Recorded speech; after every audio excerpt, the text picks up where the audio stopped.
اصحاب کہف کا نام تو سنا ہے نا ماشاءاللہ آپ حضرات. پہلے اس کی فضیلت میں ایک حدیث نہ بیان کروں. نبی کریم صلی اللہ علیہ وسلم نے فرمایا، یہ مسلم شریف کی حدیث ہے، دجال آئے گا قیامت کے قریب اور بڑے لوگوں کو گمراہ کرے گا. تو حضور نے فرمایا جو سورہ کہف کی 10 آیات زبانی یاد کر لے نا، وہ دجال کے فتنے سے بچ جائے گا. اللہ توفیق عطا فرمائے. اس سورہ مبارکہ کی آیت نمبر 9 سے اصحاب کہف کا ذکر شروع ہوتا ہے. اصحاب کہف، جب حضرت عیسیٰ علیہ السلام کو اللہ کریم نے چوتھے آسمان پہ بلا لیا نا، تو دقیانوس نام کا ایک بادشاہ ہوا بنی اسرائیل کے اندر، بڑا ظالم تھا.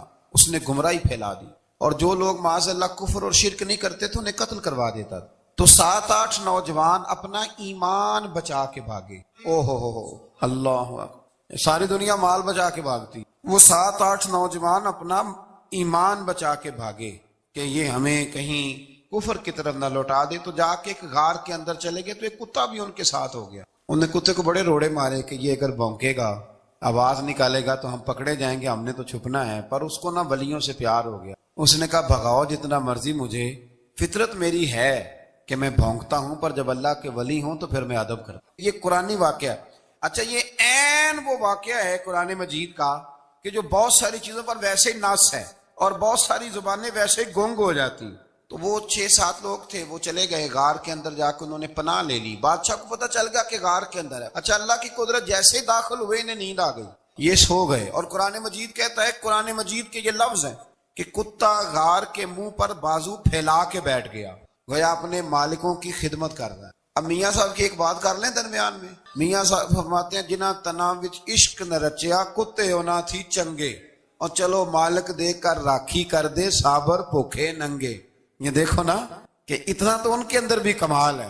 اپنے نا دونوں بازو پھیلا کے، کتا بھی غار پہ بیٹھ گیا. ان کو نیند آ گئی. بادشاہ نے پتہ کرایا کہاں بھاگ کے گئے، تو کہا وہ غار کے اندر ہیں.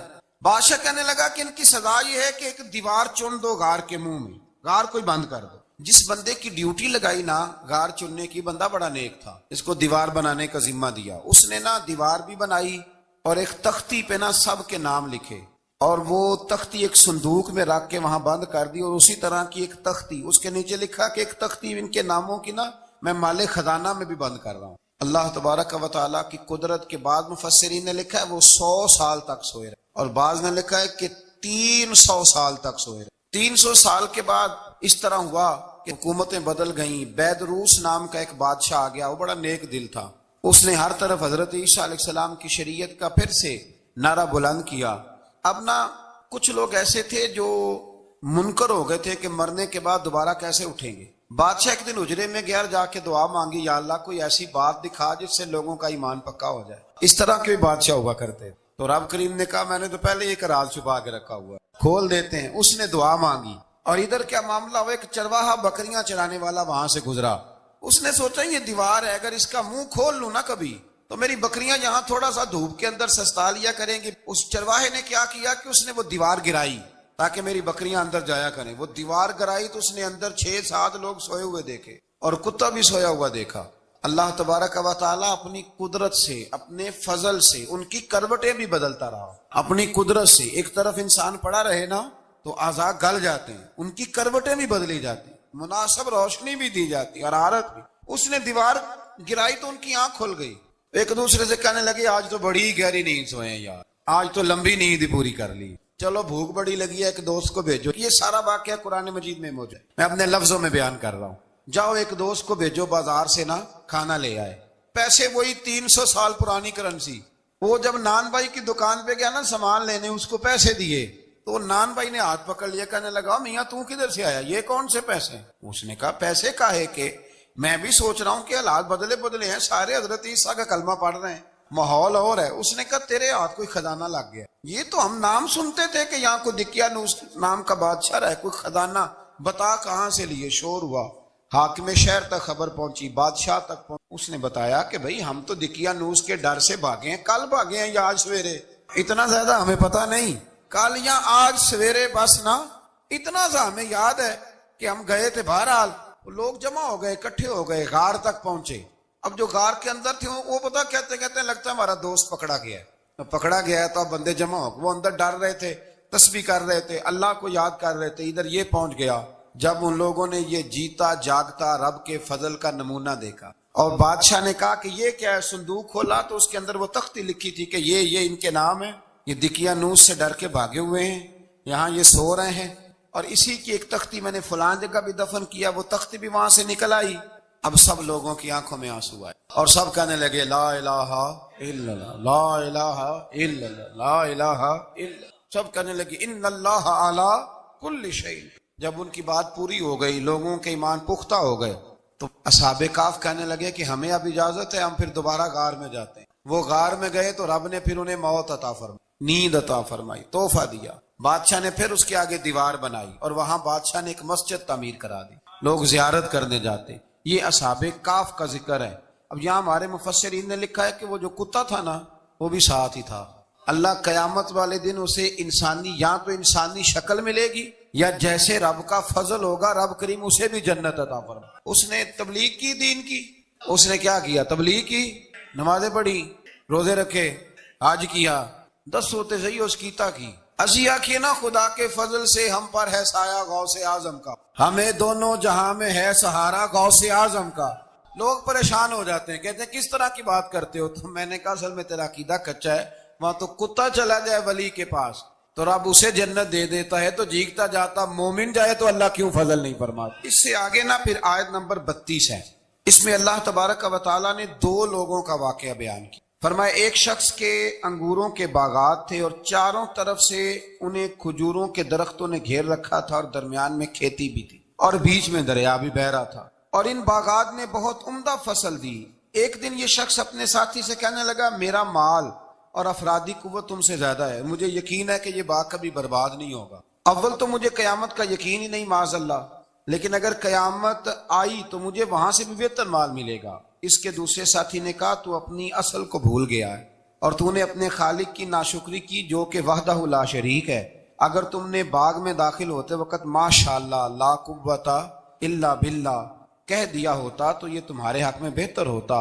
اگرچہ مال اور اولاد میں تم سے کم ہوں، لیکن میرا ایمان یہ ہے کہ اللہ تعالیٰ مجھے اس سے بہتر نعمت عطا کرے گا، اور آسمان سے کوئی آفت آئی اور تمہارا باغ تباہ و برباد ہو جائے گا، یا اگر اس کا پانی زمین میں دھس گیا تو پھر تم اسے تلاش نہ کر پاؤ گے۔ بالآخر اس شخص کا باغ برباد ہو گیا۔ وہ جو کہتا تھا نا مجھے یقین نہیں قیامت نہیں آئے گی، اس کا باغ ہی، اور وہ کف افسوس ملتے ہوئے کہنے لگا کاش میں نے شرک نہ کیا ہوتا، لیکن پھر اس کا کوئی نہ مددگار تھا اور نہ حمایتی۔ آیت نمبر 45 میں اللہ تعالیٰ نے دنیا کی زندگی کی ناپائیداری کو ایک مثال سے بیان فرمایا کہ آسمان سے بارش نازل ہوئی، گھنا سبزہ نکلا، پھر وہ سوکھ کر چورا چورا ہو گیا، جسے ہوا اڑا کے لے گئی۔ مال اور بیٹے تو محض جیتی دنیا کا سنگار ہے، جب تک تم زندہ ہو تب تک مال بھی ہیں اور بیٹے بھی ہیں۔ والباقیات الصالحات، اگر کچھ ہے باقی رہے گی تو تمہارے اچھے اعمال باقی رہے، اور اگر اولاد نیک ہوئی تو وہ بھی باقیات الصالحات میں شامل ہو جائے گی۔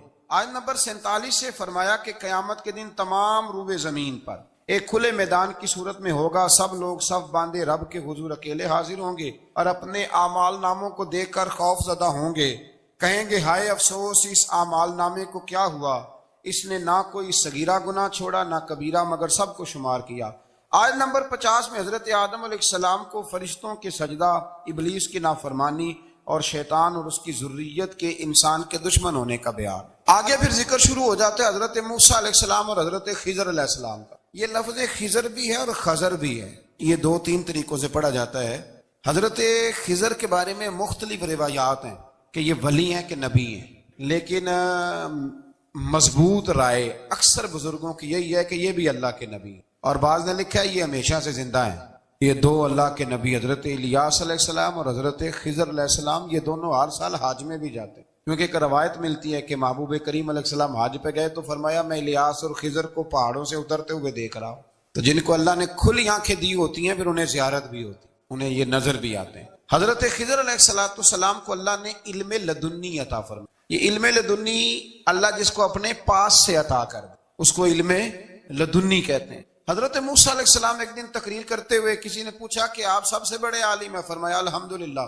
تو اللہ کریم نے فرمایا نہیں ہے موسیٰ کلیم آپ سے بڑے بڑے بھی ہیں، ہمارے ہاں مسئلہ ہے پا نہ پڑی، اور لوگ مناظرہ کرنے آتے ہیں۔ کئی دفعہ لوگ نا مسئلہ بتاتے ہیں تو میں کہتا ہوں جناب آپ نے بتا دیا کہ اب آپ نے حکم کرنا ہے، کبھی کبھی کچھ لوگ ایسی باتیں کرتے ہیں، وہ جی آپ ایک بندے کا نام لیتے ہیں، ذکر کرتے ہیں، تو میں نے کہا چلو ہم نے بھی کہیں کچھ پڑھا ہی ہوگا نا، تبھی تو ذکر کرتے ہیں. لیکن جو آتے ہیں نا لوگ، وہ مشورہ تمہارے دور میں ہے ہی نہیں. جس نے جو لائن پڑھ لیا ہے وہ اس پہ پکا ہو گیا، سارا نہیں نہ پڑھا. سارا پڑھے پھر بات سمجھ میں آتی ہے. حضرت موسیٰ کلیم اللہ کے نبی ہیں، اور کیا بات ہے ان کی. اور یہ بھی اللہ کا فضل ہوا، حضرت موسیٰ نے یہ بات کی، تبھی تو ہمیں اتنی شاندار حکمتوں کے پھول ملے. یہ بھی حضرت موسیٰ کا ہی کمال ہے. تو حضرت موسیٰ نے کہا کہ اے اللہ، وہ جو مجھ سے بڑا ہے، عالم ہے، وہ کہاں ملے گا جس سے میں حکمت کی بات سیکھوں. تو فرمایا جہاں مجمع البحرین ہے نا، دو دریا ملتے ہیں، وہاں وہ ملے گا. حضرت موسیٰ کلیم سے اللہ نے فرمایا کہ جاؤ، جہاں دو دریا ملیں گے نا، وہاں تمہیں وہ شخص ملے گا. تو یا اللہ میں کس طرح؟ فرمایا زادرہ ساتھ لے جاؤ، کھانے پینے کا سامان. حضرت موسیٰ کلیم لے گئے، مچھلی بھی لے گئے. فرمایا یہ مچھلی جہاں تمہارے برتن سے نکل کے دریا میں داخل ہو، وہاں دریا میں شگاف پڑ جائے گا، وہاں وہ تمہیں شخص ملے گا. حضرت موسیٰ نے اپنے خادم حضرت یوشع بن نون علیہ السلام کو بھی ساتھ لیا. یہ بعد میں حضرت موسیٰ علیہ السلام کے جانشین ہوئے. یہ دونوں سفر پہ نکل گئے، ایک جگہ پہ پہنچے جہاں پہاڑ تھا، ساتھ دریا بھی تھا، اس کے نیچے آرام کرنے لگے. حضرت موسیٰ کلیم سو گئے تو یوشع بن نون علیہ السلام موجود تھے. مچھلی جھٹ سے نکلی، دریا میں داخل ہو گئی، وہاں راستہ بھی بن گیا. اب اٹھے حضرت موسیٰ کلیم، جب اٹھے تو فرمایا چلو چلیں. تھوڑا آگے جا کے فرمایا بھوک لگ رہی ہے، کھانا تو نکالو. انہیں یاد آیا، کہنے لگے حضور مچھلی تو دریا میں چلی گئی تھی. فرمایا تو نے بتایا ہی نہیں، وہی تو ہماری منزل تھی جہاں مچھلی دریا میں گئی. پھر وہاں سے واپس آئے قدموں کے نشانوں پہ، وہاں پہنچے جہاں مچھلی گئی تھی. تو وہاں ایک شخص لیٹا ہوا تھا چادر لے کے. آپ نے سلام لی تو انہوں نے کہا وعلیکم السلام یا موسیٰ کلیم اللہ. تو آپ نے فرمایا آپ کون ہیں؟ فرمایا میں وہی ہوں جس کو آپ تلاش کر رہے ہیں. تو فرمایا آپ نے مجھے کیسے پہچانا؟ فرمایا جس رب نے تمہیں بھیجا ہے نا، اس نے ہی مجھے بتایا ہے کہ موسیٰ آ رہے ہیں. اب حضرت خضر نے جو کچھ فرمایا وہ بڑا شاندار ہے. فرمایا موسیٰ کچھ باتیں ایسی ہیں جن کا آپ کو علم ہے اور مجھے نہیں، اور کچھ ایسی ہیں جن کا مجھے علم ہے اور آپ. اللہ اکبر! یہ کبھی ہماری سمجھ میں بات آ جائے، یہ کبھی سمجھ میں آ جائے. کچھ باتیں ایسی ہیں جس کا مجھے علم ہے، اور یہ بڑے بڑے سیانے بندے نہیں مانتے. بڑے بڑے میں عالم ہوں جی، تو آپ عالم ہیں میاں ایک شعبے کے، لیکن بہت سارے دنیا میں شعبے ہیں نا. دین کے عالم کا درجہ سب سے بڑا ہے، لیکن قانونی مشاورت کرنی ہے تو آپ وکیل سے کریں گے. گاڑی کے بارے میں پوچھنا ہے تو کسی مکینک سے پوچھیں، لیکن آپ بن کے نہ بیٹھ جائیں. فرمایا جس کا آپ کو علم ہے مجھے نہیں، اور جس کا مجھے علم ہے ان میں سے آپ کو نہیں. تو کہا میں پھر آپ کے ساتھ رہنا چاہتا ہوں، اور میں وہ سیکھنا چاہتا ہوں جو آپ بتا رہے ہیں. تو حضرت خضر فرمانے لگے صبر کر لیں گے میرے ساتھ، یہ سب سے مشکل کام ہے. یعنی ہر بات کی تو یہاں لوگوں کو وضاحت چاہیے. کھانسے بھی تو آپ کو بتانا پڑے گا کھانسے کیوں، ہنسے بھی تو آپ کو بتانا پڑے گا ہنسے کیوں. بے بزرگ ہیں، بزرگوں کی باتوں میں حکمتیں ہوتی ہیں، لیکن ہم حکمت کی طرف جانے کو تیار نہیں ہوتے. ہمیں تو فوری طور پہ جواب چاہیے، حل چاہیے. حضرت موسیٰ علیہ السلام جناب خضر کے ساتھ چلے. فرمایا صبر کروں گا، میں چلتا ہوں آپ کے ساتھ. دریا کے قریب گئے کشتی میں بیٹھنے کے لیے، تو کشتی والوں نے حضرت خضر کو پہچان لیا، بغیر کرائے کے سوار کرایا. اور جب پار اترنے لگے تو حضرت خضر نے کشتی کا ایک تختہ ہی توڑ دیا.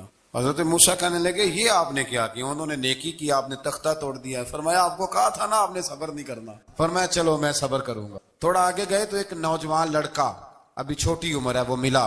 حضرت سیدنا خضر علیہ السلام نے اسے قتل ہی کر دیا. فرمانے لگے آپ نے قتل ہی کر دیا؟ ایک قرآن مجید ہے بھائی. میں کبھی کبھی سوچتا ہوں یہ ہم کسی درویش کی بات سناتے تو بندے اڑ جاتے. فتوے نکلتے کہ نہ نکلتے؟ میرا خیال ہے ہر مسجد سے نکلتے. اور فتوے ایک جتنے مسجد میں نمازی ہوتے سب کے ہاتھوں میں فتوے ہوتے. قتل کر دیا، قتل ہی ہو گیا بندہ. تو حضرت سیدنا موسیٰ علیہ السلام فرمانے لگے آپ نے قتل ہی کر دیا. فرمایا میں نے کہا تھا نا آپ نے صبر نہیں کرنا. آپ فرمانے لگے چلو اگر اب میں بولا نا تو بے شک آپ مجھے علیحدہ کر دیجیے. حضرت موسیٰ کلیم اب بولا تو علیحدہ کر دے. ایک بستی میں داخل ہوئے، بستی کے لوگوں سے پانی مانگا تو انہوں نے پانی بھی نہ دیا، آرام کرنے کو جگہ بھی نہ دی. پر وہاں ایک دیوار گر رہی تھی، حضرت خضر علیہ السلام نے سیدھی کرنی شروع کر دی. ساری دیوار بنائی. تو حضرت موسیٰ کہنے لگے کن لوگوں کی خدمت کر رہے ہو جنہوں نے پانی بھی نہیں دیا، جنہوں نے پانی تک نہیں پوچھا. فرمانے لگے بس بھیا آپ نے وعدہ کیا تھا کہ اب بولیں گے تو بے شک علیحدہ کر دیں. آپ بولیں، اب آپ کا اور میرا ساتھ زیادہ نہیں چل سکتا. آپ بولیں. جو بول پڑے نا، غلامی کرے تو رستے لمبے چلتے ہیں، اور جو بولے نا جس کو وضاحتیں چاہیے ہو وہ غلام نہیں ہوتے، اس کے ساتھ پھر باتیں لمبی. ہاں تو آنکھ بند کر کے چل. ہاں آزم یاتے لائیے ہی نہ تجھے لائیے تھے. پھر آنکھ بند کر کے پیچھے چل کے بات ختم ہو گئی. حضرت خضر علیہ السلام نے جب کہا نا کہ اب آپ کا وعدہ ختم ہو گیا، فرمایا اب میں آپ کو جانے سے پہلے حکمت بتاتا ہوں. یہ وہ علم ہے جو اللہ نے مجھے اپنے پاس سے عطا فرمایا ہے، یہ وہ ہے جو علم لدنی ہے۔ کہا جناب کیا مطلب؟ فرمایا وہ جو میں نے تختہ توڑا تھا نا، تو یہ مسکین بچے ہیں جن کی کشتی تھی، تو دریا کے اس پار بادشاہ کھڑا تھا، وہ جو صحیح صحیح کشتیاں ہوتی تھی قبضے کر لیتا تھا، اور جو تھوڑی سی ٹوٹی پھوٹی ہوتی تھی نا وہ چھوڑ دیا کرتا تھا۔ تو میں نے تھوڑی سی کشتی ان کی اس لیے توڑ دی ہے تاکہ دیکھے گا تو چھوڑ دے گا، اس لیے میں نے بھلا کیا ہے۔ اور فرمایا وہ جو بچہ میں نے قتل کیا نا، وہ شروع سے ہی کفر کا دل دادا تھا، اس کے ماں باپ نیک تھے، اگر بڑا ہوتا جوان ہوتا تو ہو سکتا ہے ماں باپ کو بھی کفر میں مبتلا کر دے، اب اس کے بدلے اللہ انہیں صالح بیٹا عطا فرمایا۔ تو یہ بھی میں نے اللہ کے دیے ہوئے علم سے کیا۔ اور فرمایا یہ جو دیوار میں نے نبی ہو کے یا ولی ہو کے مزدوری کر کے دیوار بنائی ہے نا، اللہ اکبر، فرمایا یہ دیوار عام لوگوں کی نہیں، یہ یتیم بچوں کا خزانہ ہے دیوار کے نہیں، یہ گر جاتی تو خزانہ ظاہر ہو جاتا، اور بچائی اس لیے ہے کہ وَكَانَ أَبُوهُمَا صَالِحًا، ان بچوں کا باپ نیک آدمی تھا، ان کا باپ، قاضی ثناء اللہ صاحب پانی پتی فرماتے ہیں ڈائریکٹ باپ نہیں تھا، 7ویں نسل میں جا کے باپ بنتا تھا۔ سن لیں یہ بھی بات، ایک بندہ نیک ہو تو اس کی 7 نسلوں تک رب خزانوں کی بھی حفاظت فرماتا ہے۔ اب آپ اندازہ فرمائیں کہ بات کتنی دور تک جاتی ہے۔ بزرگوں کی باتوں میں نا حکمتیں ہوتی ہیں، دانائیاں ہوتی ہیں۔ یہ طریقت کے جو لوگ ہوتے ہیں انہیں سبق یہ دیا جاتا ہے کہ آمنا وصدقنا، ماننا ہے اور تصدیق کرنی۔ ہمارا معاملہ یہ ہے کہ یہاں وضاحت دینی پڑتی، وہ جی وہاں کیا ہوا تھا، وہ جو گاڑی آپ کے پاس ہے تو وہ کہاں سے آئی، تو وہ جو کل آپ نیا جوڑا پہن کے آئے تھے تو وہ کدھر سے آیا۔ تو جو لوگ وضاحتیں مانگتے ہیں وہ اپنے نہیں ہوتے، ان کا غلامی کا رشتہ نہیں ہوتا۔ حبیب اور ہوتا ہے، شریک اور ہوتا ہے۔ شریک وضاحتیں مانگتے ہیں، حبیب محبت کرتے ہیں۔ ہمارا آج سب سے بڑا المیہ یہ ہے، سب سے بڑا، کہ ہم کسی حکمت کے تحت کوئی بندہ اگر کوئی کام کر رہا ہے تو مجبوری ہے کہ ہمیں وہ حکمت بتائی جائے، ایسا نہ کریں۔ یہ طریقہ حضرت غوث اعظم رضی اللہ تعالیٰ عنہ، حضور غوث پاک رضی اللہ تعالیٰ عنہ کو ایک شخص ملنے آ گیا، ملا علی قاری نے لکھا ہے، آپ کے ایک مرید نے کہا چل میرے پیر سے ملنے، کہنے لگا میں نہیں جاتا ملنے کسی پیر شیر سے، کہا نہیں آؤ تو صحیح۔ وہ آیا نا تو اس نے دیکھا کہ 50 گھوڑے عربی نسل کے کھڑے ہیں غوث پاک کے دروازے، موٹے تازے چوڑے عربی نسل کے۔ اس کے دل میں خیال آیا، کہنے لگا یار سواری کے لیے اگر رکھے ہیں تو ایک بھی کافی تھا، 50 کی کیا ضرورت تھی۔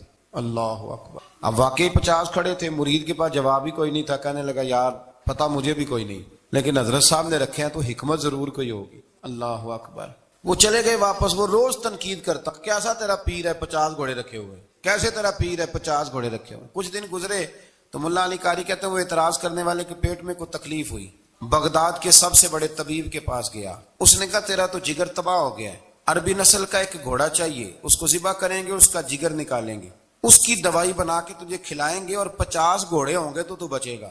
اب پریشان ہو گیا، کہنے لگا گھوڑے ہیں تو صحیح، پر جو میں حال کر رہا ہوں گا گھوڑے تو نہیں ملیں گے، میرا تو جوتوں والا کام ہے، وہ شاید مل جائیں۔ لیکن جب انسان مرنے لگتا ہے تو پھر اس کو ڈوبتے کو تنکے کا سہارا۔ اپنے دوست کے پاس گیا، کہنے لگا چل تیرے پیر کے پاس چلے۔ اس نے کہا تجھے نہیں لے کے جانا، تو تنقید کرتا ہے۔ کہتا ہے ایک دفعہ چاہیے کیا، کہا گھوڑے۔ کہنے لگا تیرے لیے رکھے ہیں کوئی، جا دوڑ جا، میرے حضرت صاحب کی ضرورت کیا ہے۔ لیکن جب غوث اعظم کی خانقاہ میں داخل ہوئے نا تو حضور غوث اعظم اٹھ کے ملے۔ اللہ والے دلوں میں باتیں نہیں رکھتے، ماتھا چوما اور فرمانے لگے میاں تو ایک دن نا میری گلی سے گزر رہا تھا تو میری تیرے اوپر نظر پڑی، تو مجھے نظر آیا تو بیمار ہوگا، اور تیرا علاج عربی نسل کے 50 گھوڑوں کی وجہ سے ہوگا، تو میں نے تیرے لیے لا کے کھڑے کیے ہوئے ہیں، تیرے لیے ہی کھڑے کیے ہیں۔ اب تو نا گھر بھی لے جانے کی ضرورت نہیں، چارہ بھی میرے مرید ہی ڈال دیا کریں گے۔ تو اس طرح کرنا، روز آنا ایک گھوڑا لے جانا، پھر اگلے دن آنا تو دوسرا۔ وہ خدا کے بندے تیرے لیے رکھے تھے، تو تنقید کر رہا ہے۔ اللہ کے بندے پردہ پوش ہوتے ہیں، ہاں شرط یہ ہے کہ وہ بندہ صالح ہو، دیندار ہو، وہ والا پیر نہ ہو جو نماز بھی نہ پڑھے اور گھوڑے 15 رکھے ہوئے ہوں، اس نے وہ والا معاملہ نہ ہو۔ تو میرے عزیز یہ یاد رکھیں کہ اللہ تبارک و تعالیٰ کا بندہ جب آپ کا روحانی علاج کرتا ہے نا، روحانی علاج سے مطلب جادو ٹونے کا علاج نہیں، روحانی علاج وہ ہوتا ہے کہ میرے گناہوں کا علاج ہو جائے، حسد بغض کینہ عداوت یہ نکل جائے۔ تو وہ کچھ ایسے نسخے بتاتا ہے جو سمجھ میں مرید کی نہیں آتے، لیکن وہ ضروری ہوتے ہیں۔ انہی نسخوں کو استعمال کرنے سے انسان کا فائدہ ہوتا ہے۔ جی کرنے والے لوگ ہمیشہ کامیاب رہتے ہیں، وہ ماں باپ کے آگے کریں، استاد کے آگے کریں، شیخ کے آگے کریں، اور جن کو وضاحتوں کی ضرورت ہوتی ہے، ہاں ایک شرعی بات ضرور ہے، وہ ضرور سن لیں۔ اگر آپ کو کہیں کچھ شرعی قباحت نظر آئے جو قرآن و سنت سے ٹکراتی ہو تو وہ آپ پر فرض ہے آپ اپنے مرشد سے پوچھیں۔ کتنی بڑی بات کر رہا ہوں. یعنی جو چیز قرآن و سنت سے ٹکرا رہی ہو اس کی وضاحت طلب کرنا ضروری ہوتا ہے, اور جو دین سے نہ ٹکرائے اس پر آپ وضاحتیں پوچھتے ہیں تو پھر اس کا مطلب ہے کہ آپ علاج کرانے میں سنجیدہ نہیں ہیں. اللہ تعالیٰ قرآن مجید کو سمجھنے کی توفیق